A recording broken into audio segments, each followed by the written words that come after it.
4 African nations have qualified for the World Cup knockout rounds for the first time in history. In the same tournament, this has never happened before in football. Never. Never, ever, ever, ever happened.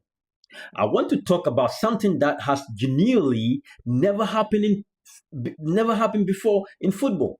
And I need every African football fan watching this to stop and soak in what has just happened. At the 2026 World Cup, 4 African nations have qualified for the knockout rounds for the first time in their entire history.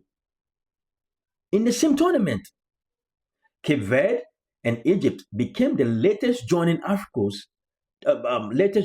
We got Ivory Coast and South Africa as the 3rd and 4th African nations to advance from the group stage for the very first time at the World Cup in 2026.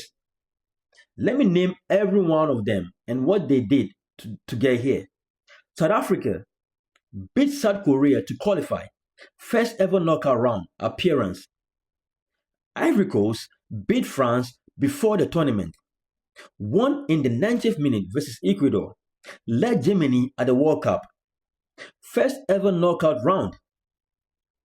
Egypt, Mohamed Salah's team making history, first ever World Cup knockout qualification, scored the fastest goal in Egyptian World Cup history.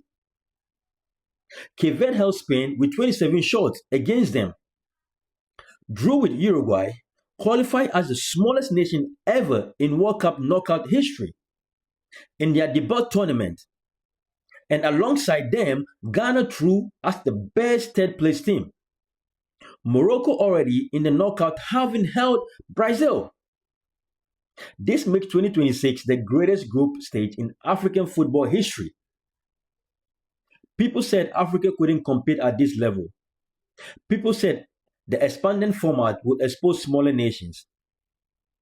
Africa answered on the biggest stage in football. Together, drop the Africans map if you're proud of African football tonight, because I am.